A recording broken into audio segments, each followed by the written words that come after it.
Hello, everyone. Thank you for tuning into Fireside Streams. Just to introduce myself, I'm Mallory Huron, and I'm a beauty and wellness strategist here at Fashion Snoops. And I'm pleased to be with a very special guest today, Dr. Conny Wittke, co-founder of sustainable hair care brand Superzero. Superzero's line of waterless bar form hair care products are rewriting the rules for eco-friendly beauty. As a co-founder of Superzero, Dr. Wittke is helping consumers adopt more sustainable routines and become more conscious about how their beauty rituals impact the environment.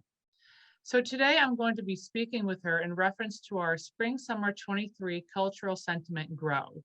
To tell you a little bit more about Grow, Grow seeks to step into the post-pandemic era with the intention to grow, expand, extend, flourish, and thrive. We rebuild the world around us through positive interactions with green and blue spaces and usher in a new phase in which we strive to strengthen our connection to the growing materials around us. Grow examines not only our personal bloom, but the ascension of our home, Mother Earth. Everything Superzero is doing exemplifies this sentiment so perfectly, so I am more than delighted to welcome Dr. Wittke to our Fireside Streams. Hi, Connie, such an honor speaking with you. Hi, thanks so much. An honor to speak with you too. So to begin, where did the idea for Superzero come from and what inspired the founding of the brand? My background is I started my career as a management consultant, and then I had the pleasure to join the beauty industry a little bit by chance. So mostly as a CEO of Tweezerman, which is a wonderful brand. So I fell in love with the process of creation and seeing like products to come from ideation all the way to shelf, basically back then.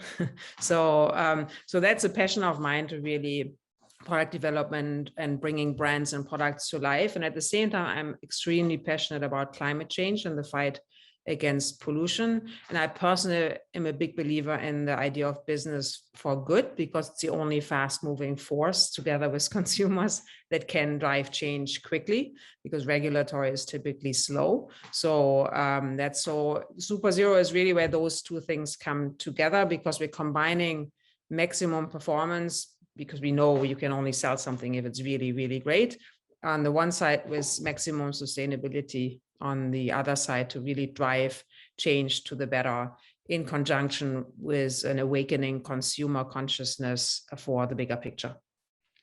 That's so interesting. And it's great to see beauty brands really take responsibility for the environment. We've seen so many brands, play around with sustainable initiatives, but it's just very heartening to see a brand take it to the next level in terms of true responsibility to the earth. So wonderful to hear. Thank you. I'm interested, how does Superzero use education to reach consumers who are new to waterless hair care? Education is at the core of what we're doing for different reasons. So we have four main areas where we need to educate. One is we are offering a new form factor. Waterless is a new form factor. People have to understand, how to use it. It's different. How do I store it? So that's a big part. You really need to educate on the how-to.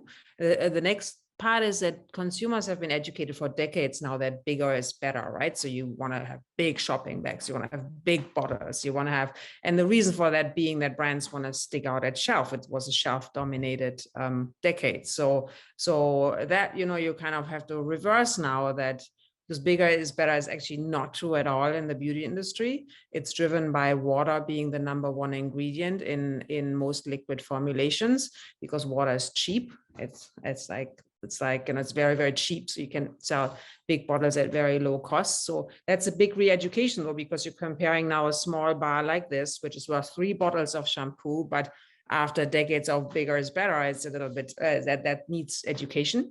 The third area is sustainability. That's obviously at the core of what we are doing. And there's a massive industry force against this, of course, because there's a lot of money made in non-sustainable areas.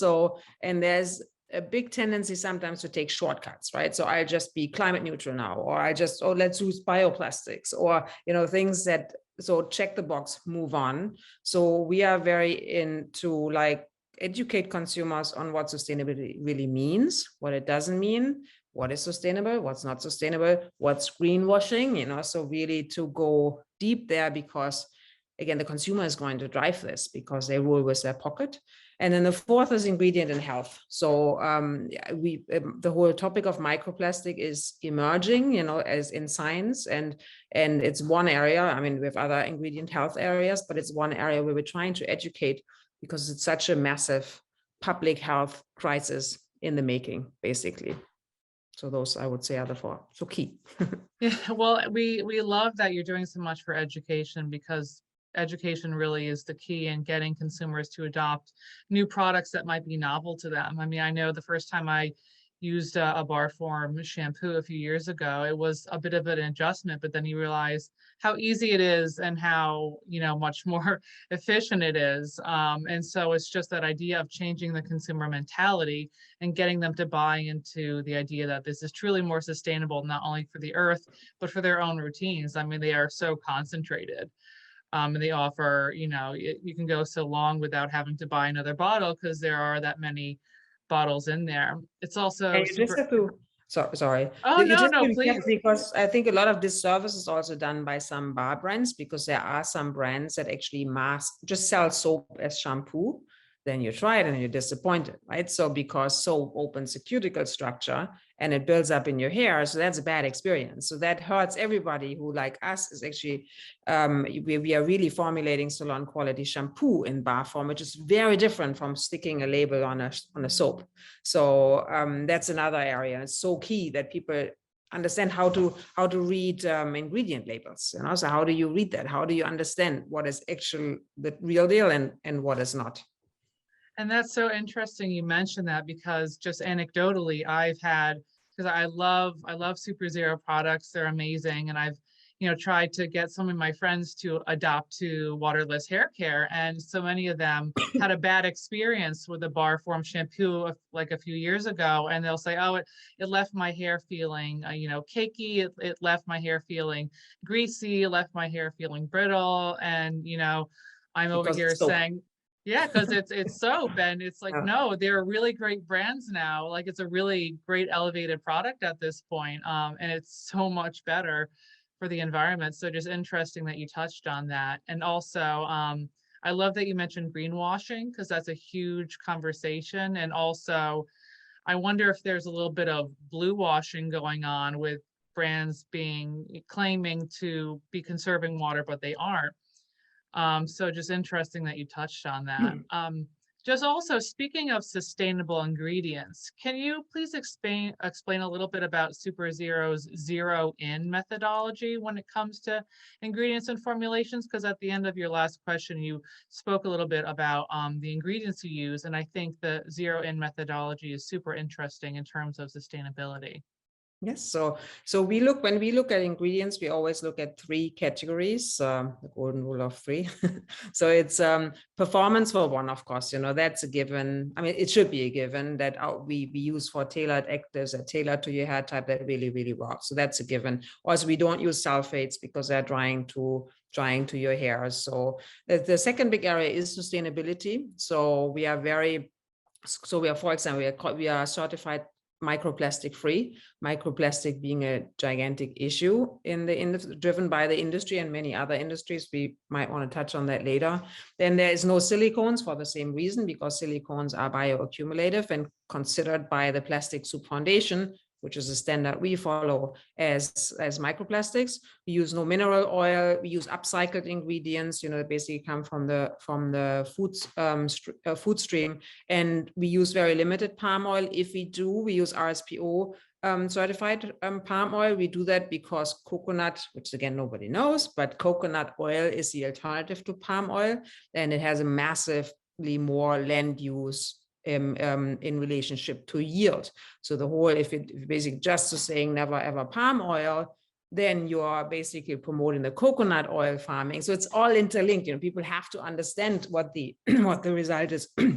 It's like the devil that you call it, right? So, and then the last area is health. Health, we follow the European criteria, but we go much above that. We have no parabens, we have no synthetic fragrances, because they're major allergens. Once you get older like me, you figure that out even more, how fragrance accumulates as allergens and no phthalates. And again, the microplastic issue also being a health issue in our books, at least. So.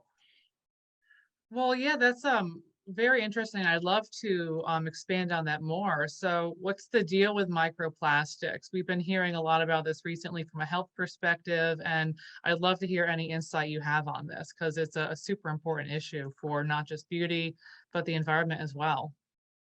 So microplastic is an issue for several reasons. I think a lot of people know, it's a marine issue. There's pollution going into the oceans. It destroys marine life, which is horrible in itself. But I think there's a few things that people do not fully, not everybody at least understands just yet. For one, it's a role of the ocean on our health. For one, it's the biggest climate regulator. And then also obviously for food reasons, for the food chain reasons. But then there's a whole other area of health, which is an emerging field in science. I just attended a conference, which is highly interesting. So there's a lot of science going on in that field. And the health issues are threefold. So for one, you find microplastic everywhere now. So it was found in the human placenta. It's found in the food we eat. They found it in apples. They found it in carrots. So it's really everywhere, and it enters our body. It's a little unclear still where the science is not so clear is what the impact is on the body health. That's an emerging field. The assumption, though, and that's why some people call it the new asbestos. So because it enters your body will recognize it as a foreign thing, and it can result in chronic inflammatory disease. So that's an assumption. So then the second field of plastic and microplastic is endocrine disruption, major effect on fertility rates. We all have seen, fertility rates have gone down shockingly. So, and so it's not only BPA, there's also things that it replaces that science is suspecting to have the same effect. And then the last thing is that microplastics are everywhere in the waterways, and they carry pathogens. So because microplastics have a structure that's very intricate. So their biofilms can accumulate on there.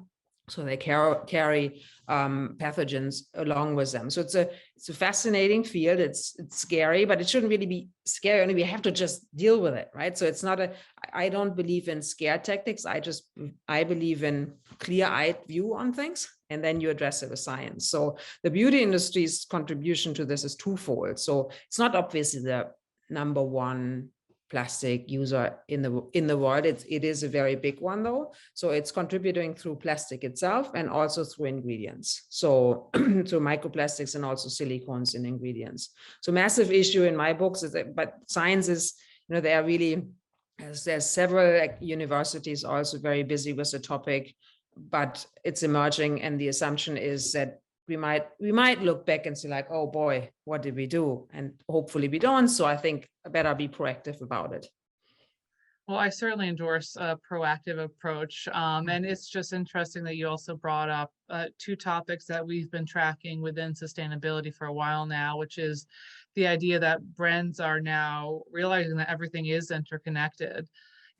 These things in the environment that are affecting the health of the consumer are affecting what products they buy, which is affecting the environment, and it all circles together. And so there really needs to be an approach taken where we consider every aspect, just like you mentioned with the idea of palm oil alternatives. It's great if you find an alternative, but if that alternative is no less unsustainable than the original one, there's no benefit. So, it's interesting to see that brands are really considering this now, that everything is interconnected.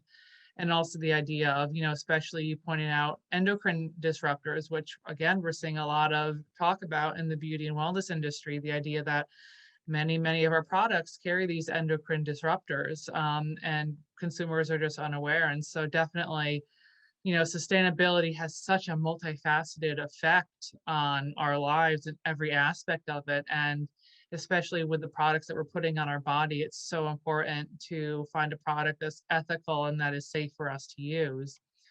And so just jumping off that, what do you think is the beauty industry's responsibility to the environment? I'd love to hear your thoughts on that. Yeah, it's a big industry, so it has a massive impact, and in 4 areas. So one is plastic, so the beauty, which we obviously touched on, which is very dear to our hearts.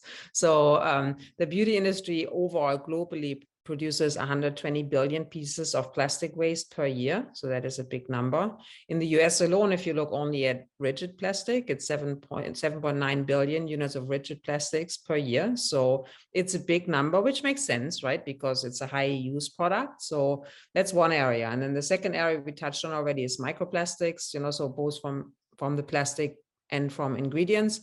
The third one is it's excessive in weight and volume. So because of water being the number one ingredient, that means you're shipping around a lot of water throughout the world, which in turn is a massive use of greenhouse gases, because transportation obviously is fuel based. So, and then number 4 is water waste. Water is the most precious, even though we all think it's so guaranteed, but we have nothing more precious than water as a resource on our planet. So it's underpriced for now, I guess. Hopefully it will stay like that, but it is obvious that that's why people don't necessarily see it. But I think water will emerge in the next decades as a massive field of consciousness. It's scarce. It's, there's a lot of people on the planet, and we shouldn't be wasting it.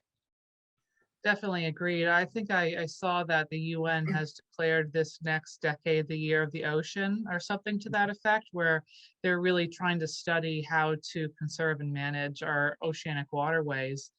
And that's something that we highlighted in our cultural sentiment grow. We've just seen this blue beauty movement surge, not only in terms of these trending blue ingredients, but also in terms of specifically ocean conservation. Yeah. And of course, as you mentioned, we're seeing this plastics conversation become a major component of ocean conservation. And I'd love if you could speak a little bit more. You touched on it already a little bit, but about this plastics problem and how Superzero's, baseline of plastic-free, waterless hair care is really helping to protect our global waterways. Mm-hmm. So plastic in itself is in many ways a brilliant material, of course, which is why it has been used so much, but we believe in not using it where it's not needed. And the reasons are, in plastic production, fossil fuels are the base materials. Even bioplastic is not a regulated term. There is, in the vast majority, still a big component of fossil fuel based plastics in there. So that means fossil fuel depletion, it means water use in production, it means a massive amount of energy. Then also, plastic never biodegrades, it only mechanically degrades. It doesn't decompose with some microorganisms, it just doesn't. So as a result, massive pollution, massive destruction of marine lives, as we discussed. It's also linked to climate. Again, I feel sometimes people think like, oh, either pollution or climate, but it's all interlinked. So if you look at plastic, if it was a country, it would be the 5th largest climate contributor to just climate greenhouse gas emissions, which is huge. So after China, the US, India, and Russia, and then comes plastic as just a climate polluter, basically. So then there's health, as we already touched on. And then I think the other thing is recycling. Many say, and I believe also is a little bit of a myth. Less than 10% of plastic does get recycled. In beauty, often even less, because we need a lot of multi-layer plastic, which can usually not be handled by the recycling stream. Also polymers, which is what plastics are. Those plastic polymers degrade very, very difficultly. Sorry, my English. But so, and in the degradation, there's also suspected to be quite a lot of, even in the recycling process, release of toxic materials. And oftentimes it gets shipped off to emerging countries. I saw this devastating documentary about, the developed countries basically shipping off these massive amounts of plastic. It counts as recycled. And then it's being recycled in areas where there's nowhere near the health and the safety standards that we have here.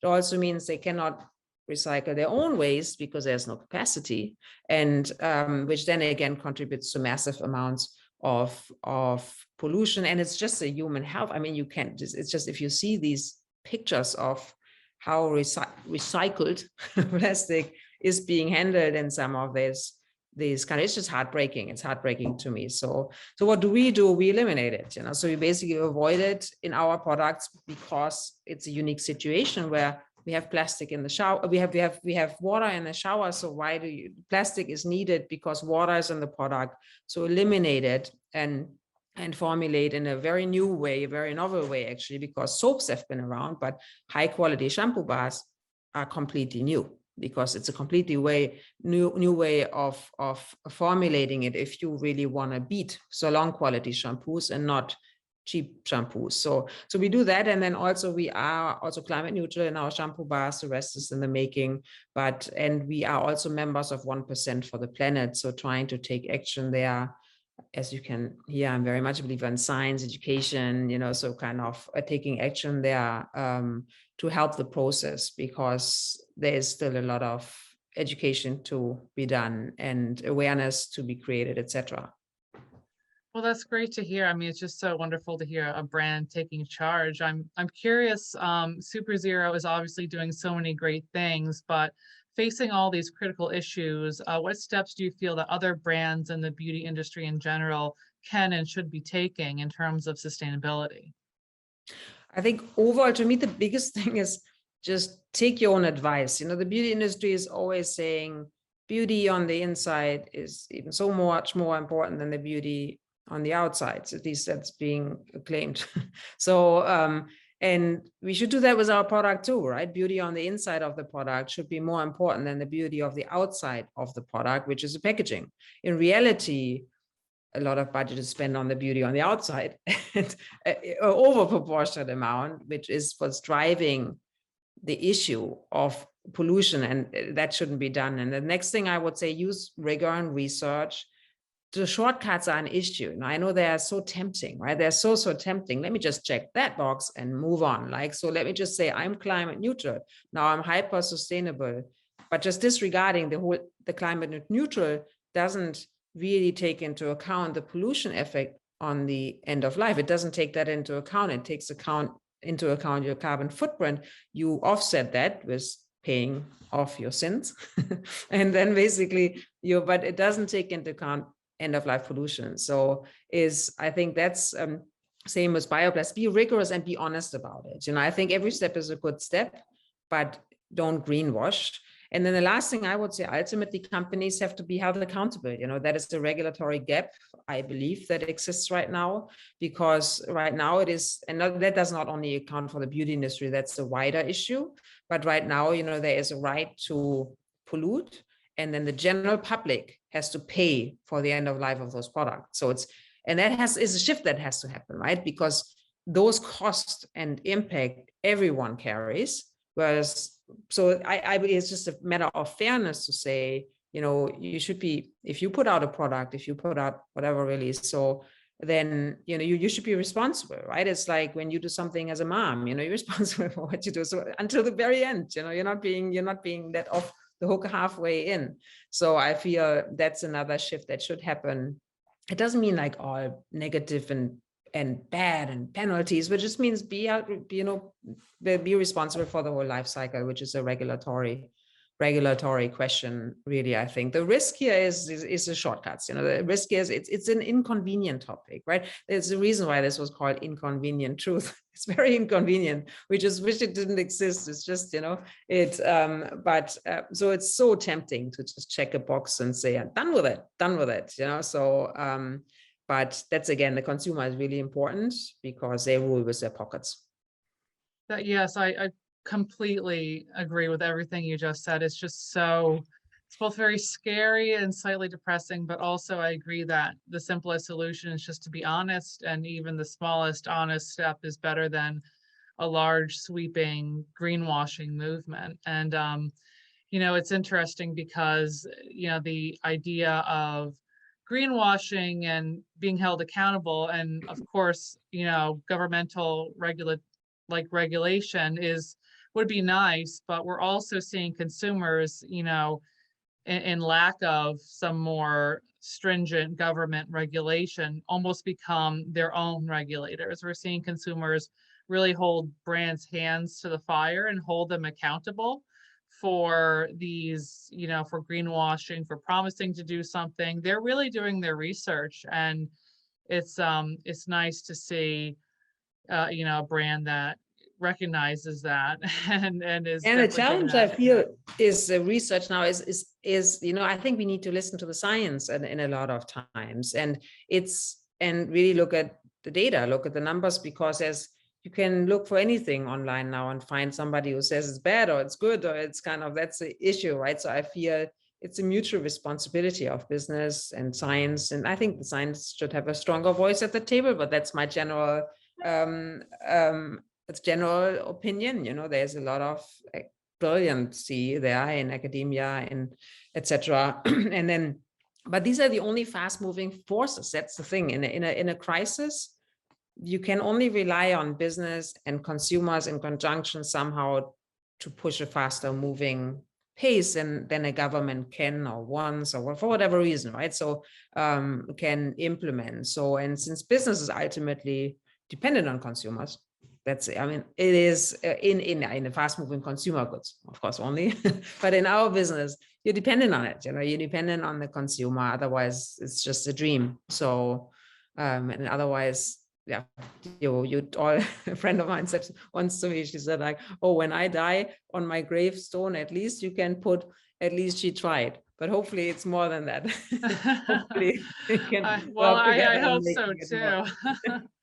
But what else can we do but try, because the problem is so massive. Yeah. And as you mentioned, it's just interesting to look back at the rise of how we became so dependent on plastics as a society, because it's only been within the last century that they've completely taken over packaging, shipping, and every aspect of our day-to-day lives. And we could, really, if we're willing to adapt a bit, and if governments are willing to step in, we can really make some substantive changes back. And I love how Superzero is formulating for that end of life cycle at Fashion Snoops. That's something we have tracked a lot, the idea of designing for product end of life, whether it biodegrades or whether you can reuse the packaging for something. It comes in a beautiful container or something. With Superzero, the bar, when you're done with the product, it's gone because you've used it all, and the packaging is recyclable. So it's, it's been very, smartly designed with that intent, and just hope to see more brands do that in the future, because it's what's needed. As you mentioned, it's a huge problem, but even the smallest step in the right direction is a positive one. Yeah, and I feel we also have to stay there's a lot of doom and gloom, but we have to stay positive with it, right? I think humankind has resolved such massive issues, so why should we not be able to do it again? I feel, I believe in the power of invention. I believe, I believe in the good of people ultimately, not every person, but overall and as a whole. So I think it's important to stay positive and optimistic. You can, because there's sometimes like, oh, it's so big, I can't do anything about it. But if first of all, if everybody does a little bit, that's massive. Is it the one all solution to every problem? No, but it's definitely better than not doing it. And if we act in big numbers, there is big impact. And then, so I think it's about positive, optimistic consciousness, right? So that's how I would call it. And the other thing, as a task, as a business, our job is to make our products irresistible, right? So it's the job is to make it better, to make it, your hair is better, you feel better, and you feel better about sustainability. If it's only sustainability, it will never fly. People will not make sacrifices. Inconveniences are in your daily life. The individual impact of one person is too small to live up with, like a product that you don't love.